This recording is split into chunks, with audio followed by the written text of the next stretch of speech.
दुनिया में वैसे तो कई विद्वान आए और गए, लेकिन उनमें से कुछ हमेशा हमेशा के लिए अपने नाम इतिहास में दर्ज करवा गए। ऐसे ही एक महान विद्वान थे आर्यभट्ट। गणित और खगोल शास्त्र के विद्वान थे आर्यभट्ट। इन्होंने अपनी खोज से पूरी दुनिया में भारत का मान बढ़ाया था। भारत को अंतर्राष्ट्रीय स्तर पर गणित में अपना सीना चौड़ा करने का अवसर दिया था। ऐसा माना जाता है कि आर्यभट्ट का जन्म 476 ईस्वी में हुआ था। एक अन्य मान्यता के अनुसार आर्यभट्ट का जन्म बिहार में पटना में हुआ था, जिसका प्राचीन नाम पाटलिपुत्र था। जिसके पास स्थित कुसुमपुर में उनका जन्म माना जाता है।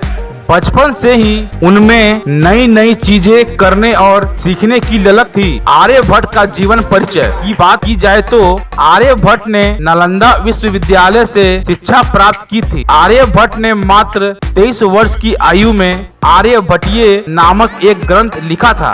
इनके इस ग्रंथ की प्रसिद्धि और स्वीकृति के चलते राजा बुधगुप्त ने उनको नालंदा विश्वविद्यालय का प्रमुख बना दिया था। आर्यभट्ट ने गणित और खगोल शास्त्र जैसी कई रचनाएं की। इनमें से कुछ रचनाएं हो चुकी है, लेकिन आज भी कई रचनाओं का प्रयोग किया जाता है।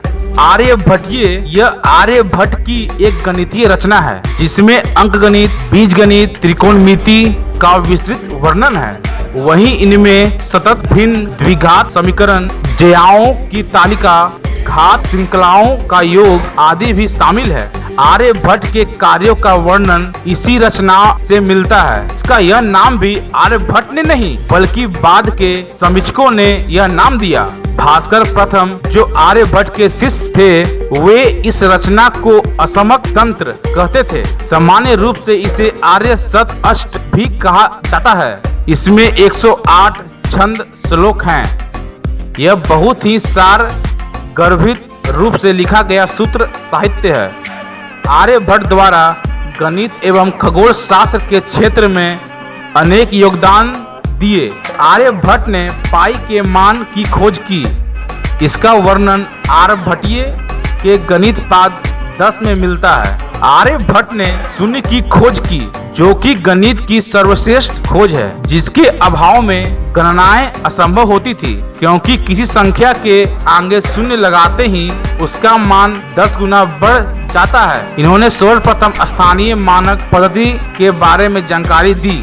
आर्यभट्ट के खगोल शास्त्र के सिद्धांतों को सामूहिक रूप से औदायका सिस्टम कहते हैं। उनके बाद ही कुछ रचनाओं में पृथ्वी के परिक्रमा की बात कही गई है, और उनका यह भी मानना था कि पृथ्वी की कक्षा गोलाकार नहीं बल्कि अंडाकार है। आर्यभट्ट का जीवन परिचय में खगोल शास्त्री के रूप में भी उनका अहम योगदान है। आर्यभट्ट ने यह तथ्य स्थापित किया कि पृथ्वी अपनी धुरी पर निरंतर रूप से घूमती रही है, और यही कारण है कि आकाश में तारों की स्थिति बदलती रहती है। यह तथ्य इसके बिल्कुल विपरीत है कि आकाश घूमता है, जिसका जिक्र इन्होंने आर्यभट्टीय में भी किया है। आर्यभट्ट ने इस सूर्य ग्रहण एवं चंद्र ग्रहण का वैज्ञानिक ढंग से वर्णन किया है। उन्होंने यह बताया कि चांद एवं अन्य ग्रह सूर्य प्रकाश के परावर्तित होने के कारण प्रकाशमान होते हैं। वास्तव में उनका अपना कोई प्रकाश नहीं होता। पृथ्वी अपनी धुरी पर घूमते हुए सूर्य की परिक्रमा करती है, और चंद्रमा अपनी धुरी पर घूमते हुए पृथ्वी की परिक्रमा के साथ ही सूर्य की भी परिक्रमा करता है।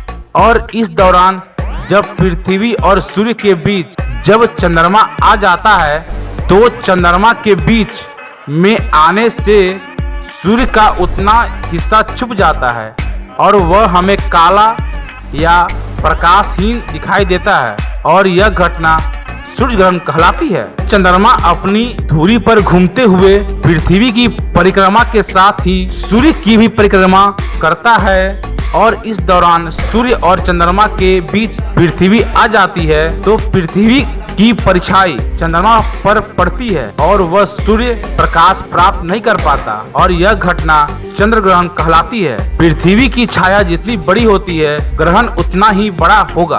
आर्यभट्ट ने पृथ्वी की एक परिक्रमा का बिल्कुल उचित समय ज्ञात किया। यह अपनी धुरी पर घूमते हुए सूर्य की परिक्रमा प्रतिदिन 24 घंटे में नहीं बल्कि 23 घंटे 56 मिनट और 1 सेकंड में पूरी कर लेती है। इस प्रकार हमारे एक साल में 365 दिन 6 घंटे 12 मिनट और 30 सेकंड होते हैं। आर्यभट्ट द्वारा रचित आर्यभट्टीय का उपयोग आज भी हिंदू पंचांग में किया जाता है।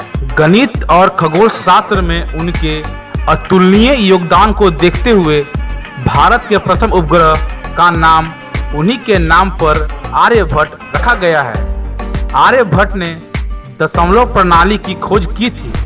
आर्यभट्ट ने सूर्य सिद्धांत की भी रचना की थी।